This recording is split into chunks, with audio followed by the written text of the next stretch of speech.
Shalom dan selamat pagi untuk Miss Irma dan teman-teman yang saya kasihi. Pertama-tama, saya panjatkan puji dan syukur kepada Tuhan karena sudah mengumpulkan kita di ruangan ini. Izinkan saya perkenalkan diri. Nama saya Jesslyn, kelas dari 91.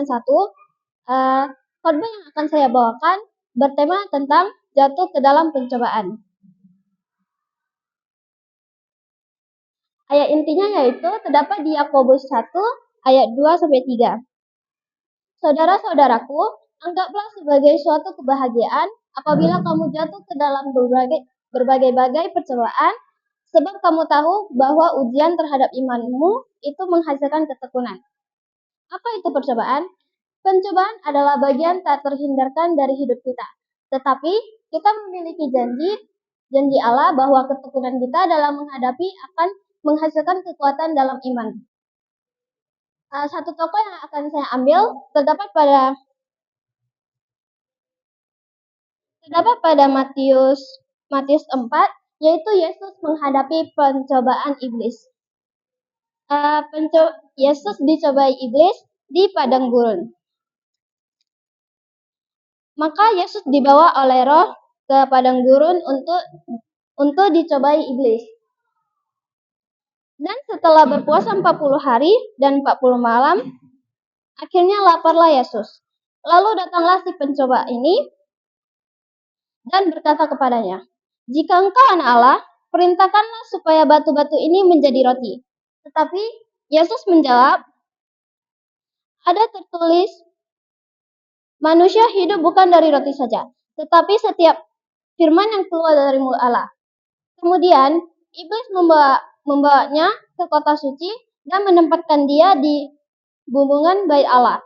Lalu berkata kepadanya, "Jika engkau anak Allah, jatuhkanlah dirimu ke bawah, sebab tertulis mengenai engkaulah ia akan memerintahkan malaikat-malaikatnya, dan mereka akan menantang engkau di atas tangannya, supaya kakimu jangan terantuk kepada batu." Yesus berkata kepadanya, "Ada pula tertulis, janganlah engkau mencobai Tuhan Allahmu." Dan iblis membawanya pula ke atas gunung yang sangat tinggi dan memperlihatkan kepadanya semua kerajaan dunia yang dengan kemegahannya, dan berkata kepadanya, "Semua itu akan kuberikan kepadamu jika engkau sujud menyembah aku." Maka berkatalah Yesus kepadanya, "Enyalah engkau iblis, sebab ada tertulis, engkau harus menyembah Tuhan Allahmu, dan hanya kepada Dia sajalah engkau berbakti." Jadi Yesus tidak ingin menuruti permintaan iblis karena Yesus tahu jika Yesus mengikuti arahan iblis, maka dia pengikut iblis. Namun jika manusia yang diarahin oleh iblis, manusia akan tergoda lebih ke perintah iblis daripada ke perintah Tuhan. Karena manusia memiliki tekad dan meyakinkan dirinya untuk melakukan hal jahat daripada hal baik. Cara mengatasi percobaan yang datang. Ceritakanlah masalah yang datang itu kepada Tuhan. Karena apapun masalah yang diberikan Tuhan kepada kita, tidak akan melalui dari lampau kekuatan kita. Lalu yang kedua, selalu mengandalkan Tuhan dalam keadaan apapun.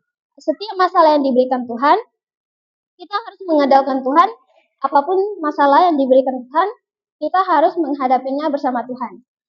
Terima dan sabar dalam menghadapi pencobaan tersebut. Kita terima saja masalah tersebut, karena Tuhan akan membantu kita dan memberikan kita jalan untuk melewati masalah tersebut. Tetap percaya kepada Tuhan, karena Tuhan akan menyertai kita.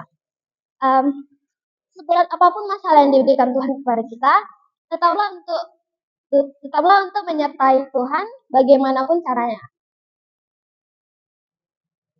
Lalu ayat untuk penutup kita yaitu, pencobaan-pencobaan yang kamu alami ialah pencobaan biasa yang tidak melebihi kekuatan manusia. Sebab Allah setia, dan karena itulah Ia tidak akan membiarkan kamu dicobai melampaui kekuatanmu. Kesimpulan yang saya dapat hari ini, seberat apapun masalah yang diberikan Tuhan kepada kita, Tuhan akan tetap membantu kita dan menyertai kita di setiap masalah tersebut. Dan Tuhan akan memberikan jalan untuk kita menyelesaikan masalah tersebut. Janganlah gampang menyerah atas masalah yang diberikan Tuhan, karena Tuhan memberikan masalah itu kepada kita untuk melatih seberapa kuat kita menghadapi masalah tersebut. Dan sekian dari khotbah saya. Terima kasih.